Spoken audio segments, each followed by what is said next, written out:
Որն է քաղաքական նպատակահարմարությունը այս փուլում, արդյոք արևելք, արևմուտք գծի վրա բերել Հայաստանի Հանրապետությունը հյուսիս-հարավից կտրելով։ Տեսեք, կարող ենք երկար հիմա խոսել աշխարհաքաղաքական փոփոխությունների, Հայաստանի դերի եւ Հայաստանից ակնկալվող զիջումների նպատակահարմարության մասին, բայց չեմ ուզում այսօր շատ կենտրոնանամ հենց այդ խնդրի վրա, թեպետ ձեր մատնանշած խնդիրը կա, այո։ Հայաստանը այսօրվա ղեկավարության դեմքով ներկայանում է աշխարհին, հատկապես արևմտյան երկրներին, որպես ամեն ինչի պատրաստ երկիր։ Երկիրով պատրաստ է սեփական շահերը ուրանալ, սեփական արժեքները մոռանալ։ Ես մի բան ձեզ ասեմ, էլի, տեսեք, շատ բաց խոսում ենք։ Հակառուսականություն կարող է լինել տարբեր երկրներում։ Տարբեր երկրներում այդ հակառուսականությունը կա։ Բոլոր երկրներում բացի Հայաստանից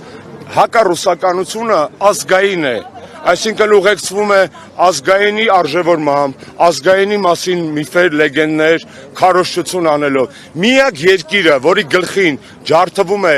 ապազգային հակառուսականությունը, դա Հայաստանն է։ Այդ հարցը չի ծագում մեզ մոտ, ինչու՞։ Չէ՞ որ կարելի է լինել լիբերալ եւ արևմտամետ եւ լինել ազգային։ Ինչպես բազմաթիվ Հայաստանում գործիչներ այդպիսիք եղել են, կան եւ վստահ եմ կլինեն։ Օրինակ Ռաֆի Հովհաննիսյանը եւ լիբերալ է եւ ազգային է, եւ արևմտամետ է եւ ազգային, եւ այդպիսի բազում անուններ գիտենք։ Ինչու է այսօրվա իշխանությունը ասում մենք արևմտամետ ենք կամ իրականացնում է այդպիսի գործողություններ, որը միաժամանակ ապազգային է։ Ակնհայտ է, որ հիմնական թիրախը ապազգայնությունն է, ոչ թե գեոպոլիտիկ վեկտորը։ Հայաստանի իշխանությունների համար ամենակարևոր բանը ջնջել հայի օպերատիվ, այսպես ասած, հիշողությունը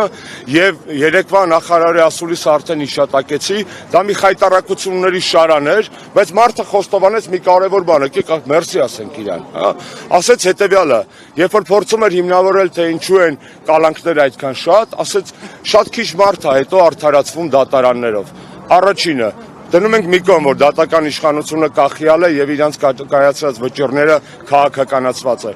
Այսինքն տիկին նախարարը երեք խոստովանել է, որ կալանքը ոչ թե խափանման միջոց է, այլ պատժի։ Եթե նա կալանքի փաստը կապում է հետո վերջում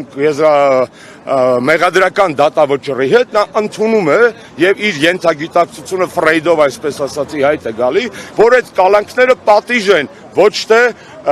խափանման միջոց։ Այն ինչի մասին մենք խոսում ենք, այն ինչի մասին խոսում են խիղճը չկորցրած իրավապաշտպանները։ Պարոն Աշոտյան, տեսեք, երեք նաեւ կրոնական Եվրոպայի կրոնական կազմակերպության կրոնական ֆորումն է արձագանքել Հայաստանի իշխանությունների կողմից հայ առաքելական եկեղեցու թիրախավորման հանգամանքին, նշել դրա անընդունելիությունը, այս ուղերձները, անգամ եթե դրանք բավականին օբյեկտիվ են, կարող են ինչ-որ բան փոխել Հայաստանի իրականության մեջ։ Ես վստահ եմ, որ առաջի փոխողը հայ իրականության մեջ փոփոխությունների կրողը հայ ժողովուրդն է։ Դրսից կարող ենք ակնկալել բարոյականություն, կարող ենք եւ այդպիսի բազմաթիվ դեպքեր կան։ Եթե ոչ քաղաքական կառույցներից, ցավոք, ապա ձեր մատնանշած միջազգային իրավապաշտպան կրոնական կառույցներից, առանձին լրագրողներից եւ առանձին եվրոդեպուտատներից, որոնք անգամ այս դահլիճում բարձրաձայնում էին Հայաստանում տիրող խայտառակ վիճակի մասին։ Եթե խոսում ենք կոնկրետ Եվրոպայի խորհրդի մասին, ապա եկեք արձանագրենք, որ Եվրոպայի խորհուրդը այսօր դարձել է յուրահատուկ լանդրոմատ Նիկոլ Փաշինյանի համար, որը փորձում է Նիկոլի վրայից մաքրել բոլոր տեսակի մեղքերը։ Այդ լանդրոմատը, այդ իմիջի լվացման գործընթացը Եվրոպայի խորհուրդը անում է բացահայտ կոռումպացված ձևով, բոլոր ավտոկրատներին Եվրոպայի խորհրդից իբր հեռացրել են, չէ՞։ Բելարուսը չկա իրենց դիտարկմամբ, Ռուսաստանը չկա, Ադրբեջանի պատվիրակության բաները արկախված են։ Այդ մենակ Նիկոլն է մնացել, այսինքն ավտոկրատներին բոլորին պատժել են իրանց գիտակցմամբ, բայց Նիկոլին չեն պատժում։ Այստեղ հարցեր չէ առաջանում։ Եվ այդ հարցերը ունեն շատ հստակ պատասխան։ Նիկոլ Փաշինյանը Հայաստանում իշխանությունն է, դեռ ցավոք, ավաղ, ամոթ, բայց հայկական իշխանություն չէ։ Ժողովուրդը ինչպես պիտի փոխես իրականությունը։ Չհանդուրժելով ամենակարևորը։ Ամենակարևորը տալու թե մինչև ընտրությունները։ Տեսեք, հիմա մենք եթե խոսենք ընտրությունների մասին, ապա կառաջանան որոշակի տարաձայնություններ այստեղ հավաքված մարդկանց միջև, եւ ես չեմ ուզում հենց այս հարթակը, այս պահը այստեղ օգտագործել իմ կամ իմ կուսակցության դիրքորոշումները ներկայացնելու համար։ Ես արդեն ասացի, որ մեզ միավորող արժեքները վստահ եմ ավելին են, քան մեզ տարանջատող ընթացիկ քաղաքական շահերը։ Երկարատև ժամանակ է, որ այս հարցը բարձրացվում է գերիների կամ բանտարկյաններ եւ մենք չենք տեսնում առանձնապես, որ փոփոխություններ լինելու են։ Հիմա ինչու է կարծում, որ ինչ-որ բան կարող է փոխվել եւ բացի այդ առաջիկայում խոսում են նաեւ, որ ամենափոխ նախագահ Ջեյ Վենսը կարող է գալ Հայաստան եւ դուք էլ եք նշել, որ սա հարմար առիթ է բարձրացնելու համար եւ նաեւ երեք Ես արդեն ասացի, տեսեք։ Հիմա կարծում եք ստեղծվել է այդ հարմար նախապայմանները։ Ես կարծում եմ, որ ձեր մատնանշած երևույթները, որոնք թույլ, բայց պոզիտիվ ազդակ են նաև, դրանք արդյունք են նաև այն բանի, որ հայ ժողովուրդը չի լռել այս ընթացքում, որ մենք չենք լռել ոչ Արցախի հայաթափան մասին, ոչ քաղբանտարկյանների առկայության մասին, ոչ եկեղեցու դեմ իրականացվող արշավի մասին, հա, եւ այդ փոճուր, բայց կարևոր փոփոխությունները հետևանք են նաև այն բանի, որ մենք չենք հանձնվել, եւ այս պայքարը պետքա շարունակել, այո, Ամերիկայի Միացյալ Նահանգների փոխնախագահի այցը հրաշալի առիթ է առնվազն Բաքվում նստած մեր հայրենակիցներին ազատելու համար։ Դա շատ լավ առիթ է հաշվի առնելով բազմաթիվ հանգամանքներ, հատկապես փոխնախագահի աշխարհայացքը։ Այդ այցը լավ առիթ է դադարեցնելու կամ առնվազն նվազեցնելու հայ առաքելական եկեղեցու դեմ բռնաճնշումները։ Ես կարող եմ մի բան ձեզ ասել, թող հնչի կարգախոս, բայց ցանկացած գործողություն ծնվում է, եթե դու ինչ-որ մի բանի հավատում ես։ Գործողություն խի ես անում, որովհետև դրել ես նպատակ։ Այդ նպատակը ինչ նպատակ է, որովհետև այդ նպատակը դու դրել ես ելնելով քո պատկերացումներից։ Պատկերացումները ձևավորվում են մտքերից եւ արժեքներից։ Հետևաբար գործողությունները բխում են արժեքներից։ Ես դες կարող եմ հավաստիացնել, որ ազատությունը ավելի ուժեղ բան է, քան վախը։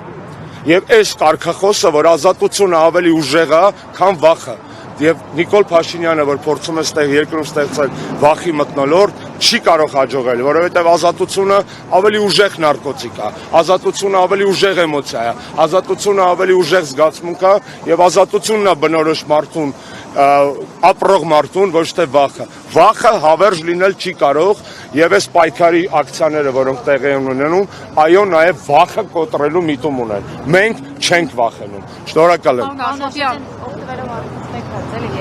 Քանի որ քննարկվեց պաշտոնյաների պարգևավճար սրահը։ Չեմ ուզում խոսեմ, որևէ, տեսեք, քիչ եմ ուզում խոսեմ։ Մենք հավաքվել ենք այս առիթով, ես ձեզ շատ շնորհակալ եմ, բոլոր ելույթ ունեցողները խոսել են քաղբանտարկյանների եւ ազատության։ Ես չեմ ուզում այս լրահոսի մեջ ուրիշ թեմաներ մտցնել։ Կարող եմ բազմաթիվ մի օր ասուլիս կտամ այլ հարցերին սիրով կպատասխանեմ։ Ինչու մարդկային եղբայրության մրցանակը, այս մրցանակավարտությունը, որ երեք տեղի ունեցավ, շրջանցեց արցախցիների իրավունքները եւ այս ֆոնին նաեւ Բաքվի բանտում գերիները ազատվելու փոխարեն այնտեղ դատավճիռն է նրանց կայանում։ Շատ բարձ է, աշխարհը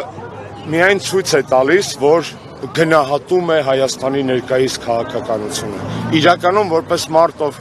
15 տարի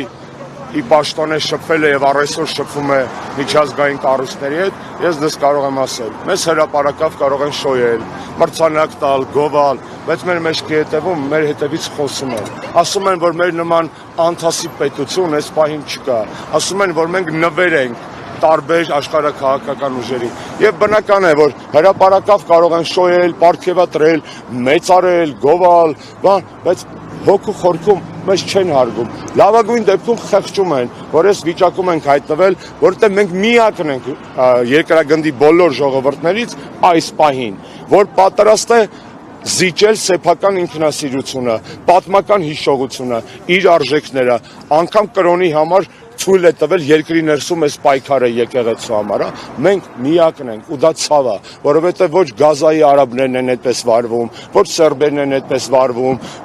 ոչ մի այդպես պետություն, ոչ մի ժողովուրդ չեք գտնի, որի գլխին այս քյալակը բերել են ու ասում են հրաժարվեք, որպեսզի լավ ապրենք։ Սկզբից հրաժարվեցին, ասեցին հրաժարվում ենք Արցախից, որ լավ ապրենք, հետո հրաժարվում ենք Սյունիքից, որ լավ ապրենք, հետո կասում են հրաժարվեք հրաժարվողներից։ Այսինքն իշխանություն ձեռք չենք բերում այսպիսով։ Դե բարձա չէ, ձեր հարցի մեջ այնքան դառը հեգնան կար, չէ, չենք բերում, ոչինչ ձեռք չենք բերում, Նիկոլ Փաշինյանը ձեռք է բերում մի քանի հնչյուն վերնագիր միջազգային մամուլում, մի քանի արձանիկ եւ վերարտադրվելու շանս, բայց Հայաստանում իշխանությունը չպետք է ձևավորվի դրսից, Հայաստանի իշխանությունը պետք է ձևավորվի ներսից եւ դրա կրողը պետք է լինի հայ ժողովուրդը։ Ինչ մեխանիզմով, ընտրություններ, impeachment եւ այլն, դա արդեն ժողովուրդը պատեպահին կարծում եմ իր վճռական խոսքը կասի։ Շնորհակալ եմ։ Ապացուցում։